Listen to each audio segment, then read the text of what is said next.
Welcome to Invictus again for a review of a Porsche 911 997 Carrera 2. I frequently get asked what is my favorite 911. Having driven a 991 GT3 RS, GT3, a Turbo S, the newer 911 992 Carrera S, a 997 GT3, I mean I could pretty much spend 10 minutes naming and listing all the models I've driven. But my answer confuses and bewilders people, because my favorite 911 of all the 911s that I've driven is a base 911 997 Carrera 2, and this is in my favorite spec. I mean, it's got the GT silver metallic paint color, which was inspired by the iconic Porsche Carrera GT, the 19-inch sport design alloys. The fact that we as a business sometimes invest in what our emotions and what our hobby tells us, the fact that we have actually upgraded the exhaust system from the standard exhaust that you found on a 997 Carrera, which was that rectangular shape exhaust, to the twin sports tailpipes sports exhaust system designed by Design Tech, and it's got the stainless steel back boxes, so you don't have to worry about corrosion on your back boxes, or at some point having to spend $3,000 including installation and fitting to upgrade that. So not only does it sound phenomenal,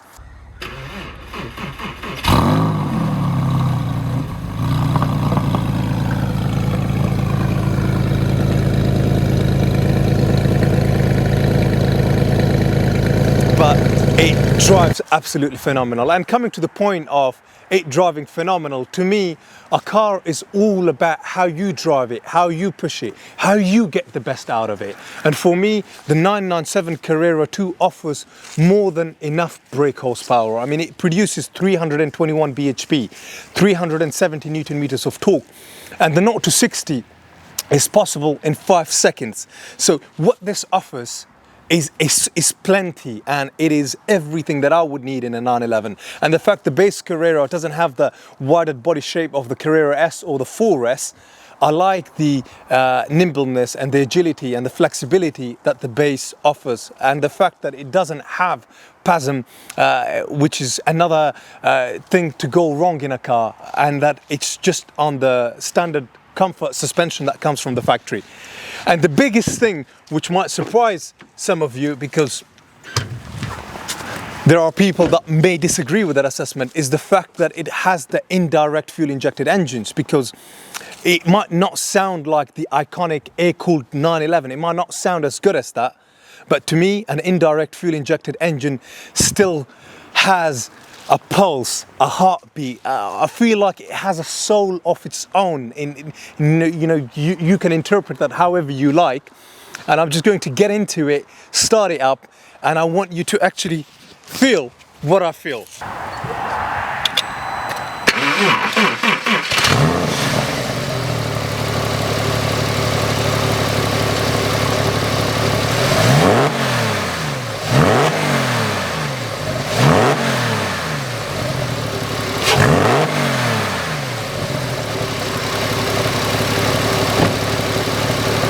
To me,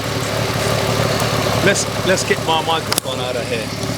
To me, this is how a 911 should sound like. This is how a 911 should feel like. I mean, you should have this vibration felt through your body when you start it up, and this heavy, grunty, in some ways sweet, beautiful sound of a 911. And that is probably why I absolutely love and adore the 997 Carrera 2. And the other thing that is quite bewildering to most out there is that they are absolutely fantastic value for money. I mean, you can pick up a pretty fantastic example such as this for anywhere between 25 to 35,000 pounds, and there is a lot of appreciation to still go in these cars, because these are absolute collectibles and, in my opinion, modern classics. And at some point in the next 5 to maybe 8 years, they will be getting the classic status from Porsche. I'm going to ask my colleague now to come on to the interior of it, just so that I could explain to you also why the interior to me is beautiful.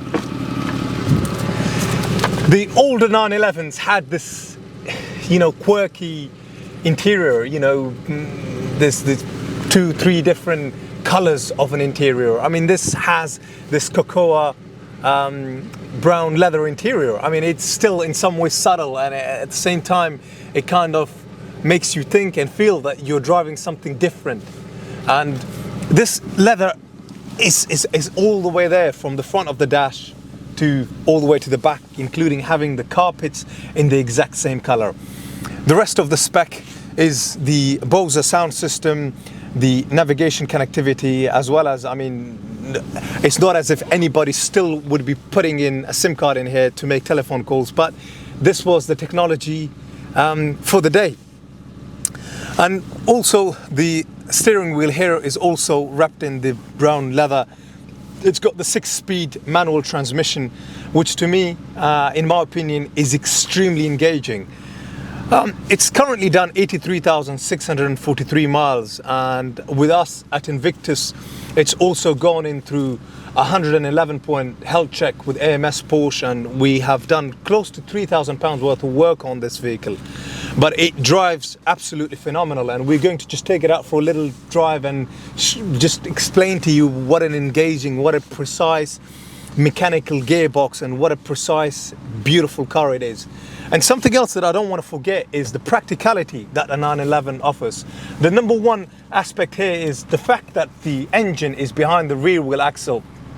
And the 911s have quite smartly incorporated 2 seats at the back, so it's not sufficient for adults on long journeys, but on a short trip, yes, it is possible that an adult can sit in on the back of this. The other thing is the fact that the front bonnet or the front is not where the engine is. The engine is at the back, but you get this beautiful large trunk space. And just to illustrate,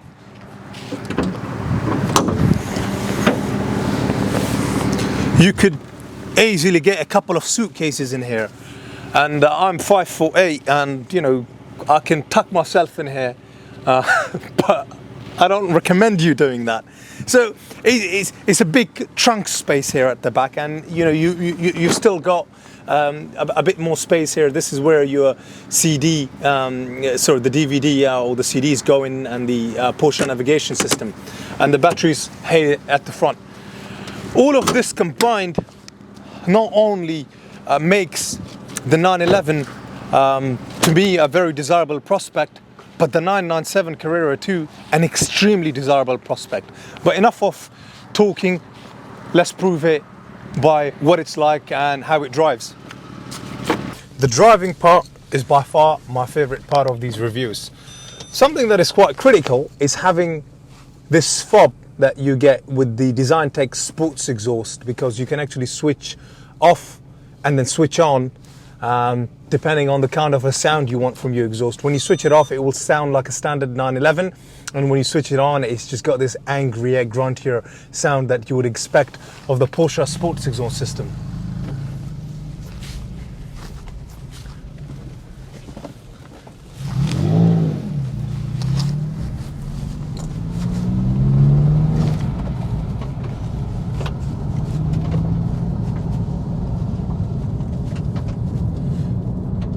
To me, a 911 is a 911, and there isn't anything that comes comparatively close to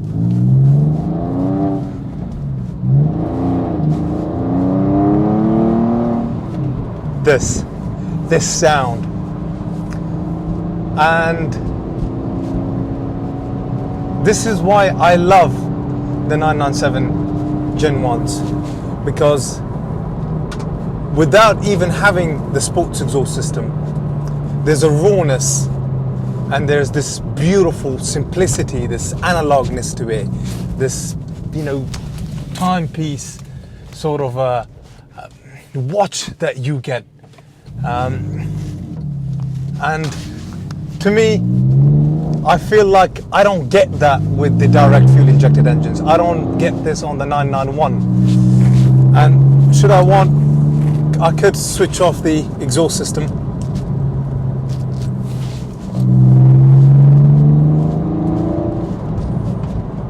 And it's a bit quieter. The 6-speed manual gearbox is extremely engaging, and something else that I would also like to point out is that I'm not the biggest of fans of the Carrera S, the 3.8 litre engine, because from experience I've found that the Carrera S 3.8 litre is probably a bit more punchier than I would want of a 911, and I would like to drive a 911. I don't want the car to drive me, and I've always been a big believer of driving a slow car fast than a fast car slow. Huge believer of this philosophy. And the base 997 Carrera 2, the 3.6 litre engine, exactly ticks that box for me.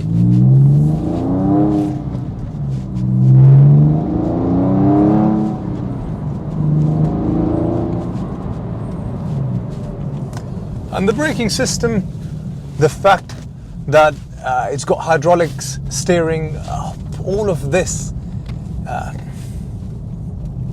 gives me the belief and the feeling that I'm driving, a classic, an analog car. And unfortunately, this is not what I get with the 997 Gen 2, the direct fuel injected engines. And I do like a bit of a human spirit to my cars, as opposed to, this Hoover-like silent technology that you in some ways find in the new 911s. And every generation of a 911 will have something that is special to that generation of a 911. But do not overlook the 997 Gen 1s. It's also gone in through a bore-scope inspection with us, an over rev report, and the fact that we've also checked that the IMS bearing is upgraded on this 911, 997. And we don't just provide a service where we sell you the car. I mean, we've got very good contacts, both at the main dealer, both with specialists, that God forbid, should something go wrong, we are there to support you. And also an extremely good warranty provider as well. Very helpful. And now I'm going to be pulling up next to this gorgeous 911 997 Gen 2. I'm going to do a comparison for my audience and for my viewers out there, what these two cars are like and what the difference of these two cars are. Because it is extremely important that I don't just review this and do a review of this 911 without talking about maybe what is good, what is better, what is different about the 997 Gen 2. Because at the end of the day, not everybody probably would agree with my assessment, but not everyone has an additional 10 to 15,000 pounds to spend on getting a Gen 2. So let's go out and review this alongside a 997 Gen 2. But in the meantime, we're going to close the review of this 911. The link for the comparison is somewhere here. You'll see that. Click on it and let us know what your thoughts are. Let us know what you think of our assessment. Let us know if you would like a comparison of more of the other models of the 911s, a comparison of the Boxsters or the Cames or whatever it may be.